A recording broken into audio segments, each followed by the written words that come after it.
Now, if you want to spend $51.95 on a book, here's a book you should not spend your hard-earned money on. 基本标价$51.95的书，为何让这位外国老哥如此厌恶？只因这本书里充斥着对中国的偏见与谎言，是西方洗脑的最新力作。书名叫《崩溃的中国：经济奇迹如何破灭及其对世界的影响》。老哥在视频中怒斥这本书的种种荒谬言论，让我们一起来听听看西方的经济学家是如何造谣中国经济的。Written by an economist called Logan Wright.Published by Polity Press and containing 272 pages of incorrect information and assumptions based on a few key historical points, lots of media reports, and not a single quantitative or qualitative research method. This book is called Broken China: How the Economic Miracle Shattered and What It Means for the World. This is one to give a huge miss to.Although it will probably sell well because the author is a partner in the Rhodium Group and leads the firm's China market research work. It misses several main points and is entirely based on the author's opinions, which he admits in the book may account for nothing because he, like most others in the Western world, have no idea what Beijing, Xi Jinping, or any of China's economists are really thinking or doing. And I'll be honest, I haven't read the book.Nor will I. Based on previous predictions this author has made, it would be foolish to take anything mentioned with any degree of seriousness. But I have read and inwardly digested a very interesting article written by the periodical Inside Story about the book. The article, which I've linked, is a lengthy one, and it traces the book's contents quite well. Let's start with the title, Broken China.I've lived in China more than 2 decades, and I'll admit I'm not an economist, and when it comes to discussions on debt, leverages, wealth management, I'm probably not the best person to ask.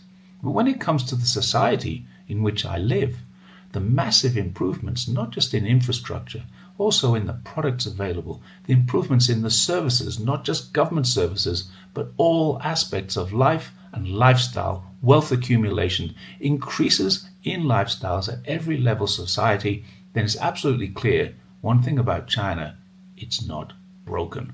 I'll go one step further and suggest it's not even on the path to being broken. What might be broken, and several examples of it are given in the book, are speculative gains, overseas leverages on China's ability to manage itself. The book talks about the massive losses sustained in the private teaching industry. Personally, I applaud China for what it did in the early 2000s by the early 2020s, for banning profit for education. One example I personally know of was a language school listed on the New York Stock Exchange, which lost 90% of its value overnight. But let me tell you an example of how they worked.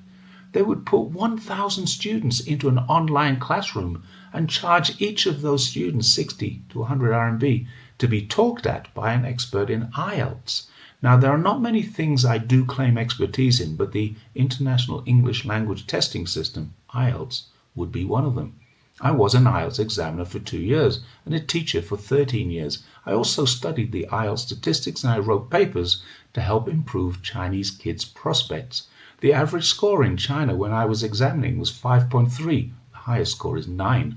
This school was a massive contributor to thousands of kids failing to meet the minimum requirement.of 6.5 to enter an English language university. As it happens, the organization which manages IELTS in China doesn't care too much about this, as every failure by a child to reach the grade means another test fee. My students' average score was over 7. Now, who was benefiting from this absolute scam? Not the kids listening to fake experts and paying 60,000 RMB per hour to do so.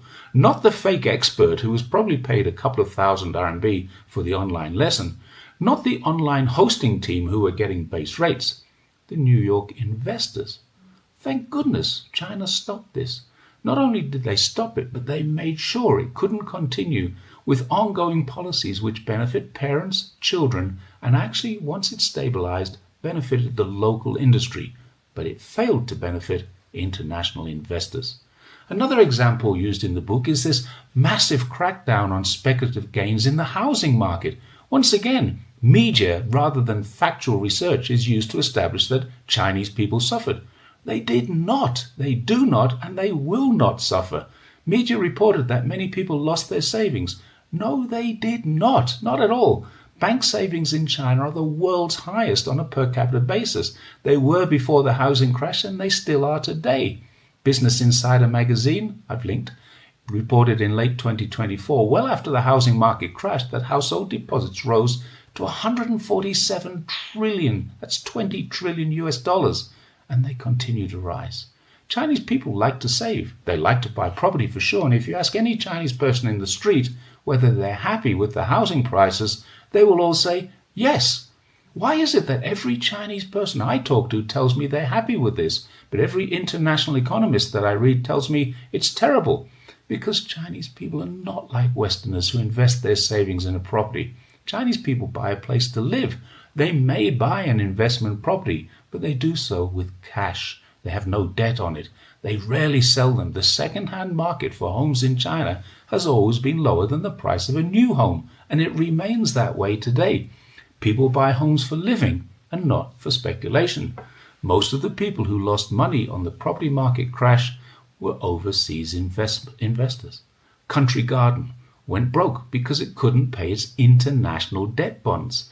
Evergrande went broke because it built a 300 billion liability that it couldn't support. It raised that money on the New York Stock Exchange, and it even filed for bankruptcy in the USA to protect whatever assets it had there.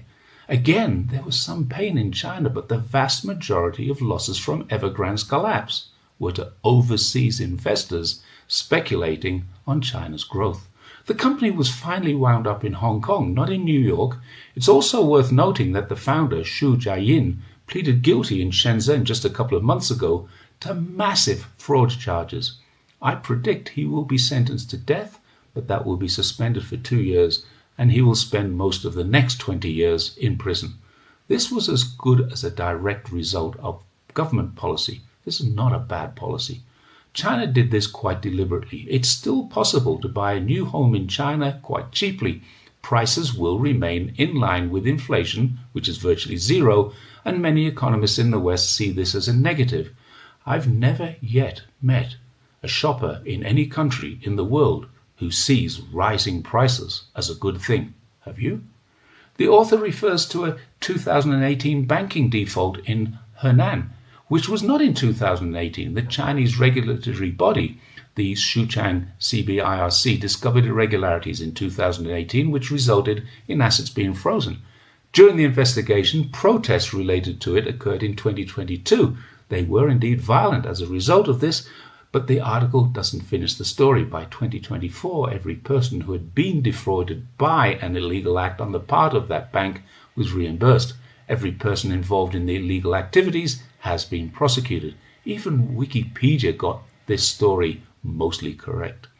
The same author produced a report in January called China's New Strategic Industries Will Not Produce 5% GDP Growth. Let's look briefly at this. First of all, China never said it predicted 5% growth. In its last report, it predicted 4.5% to 5%. Although we're not yet at the half-year point, all the indicators are it will achieve 5%. So far, it has, in the first 4 or 5 months of the year, been at or over 5% growth. Let's see at the end of the year whether this author is earning his stripes. So far, I'd say not. A Washington-educated, Washington resident, Washington think tank leader, writing a book on how China is going, recycling incorrect media reports and regurgitating tropes that Washington would like people to believe, cannot be taken seriously. I've said it before, and I'll say it again. If you want to know what's going on in China, come to China. Speak to the Chinese people on the street. They'll tell you. And if China is broken, it will be them telling us, not Washington think tankers. One thing is absolutely certain, and well noted by many of the commentators who actually understand China, is that it is not broken. Remember the name Logan Wright. In 2004, an up-and-coming analyst wrote a book called The Coming Collapse of China. The author was Gordon Chang. He's now an old man regurgitating old ideas like a broken record. Very soon we'll see him replaced on the entertainment talk shows, posing as news media by a new face. Logan Wright is, I think, the new Gordon Chang. 西方地缘精英们正在陷入一种病态的集体议政，他们写了200多页的废话，通篇哀嚎中国的教培整顿和楼市去杠杆是所谓的神话破灭，但节里的点评直接扇肿了他们的脸。这根本不是中国崩溃了，而是西方投机资本在中国筑起的资本吸血盘被中国政策彻底砸碎了。作为中国博主，我们要看清这个底层逻辑：中国政府重拳出手，保的是14亿老百姓的银行存款，保的是普通人的住房不被资本裹挟，保的是下一代不沦为垄断教培的提款机。而那些在纽约证券交易所里绝望惨叫的，全是妄图趴在中国实体经济上吸血的海外做空鳄鱼。中国经济到底行不行？华盛顿的办公室说了不算，14亿中国人实打实的家庭储蓄和街头的滚滚烟火气说了才算。20年前有个张家墩天天预言中国崩溃，结果把自己活成了历史笑柄。20年后又跳出个罗根赖特，继续接棒来玩这套垃圾话语的财富密码。西方越是歇斯底里的疯狂唱衰，越证明他们对中国庞大内生动力的恐惧与无能为力。这场地缘大博弈的终局早已注定，装睡的西方人终将在自己编织的谎言泡沫里被中国实体经济的滚洪流彻底掀翻。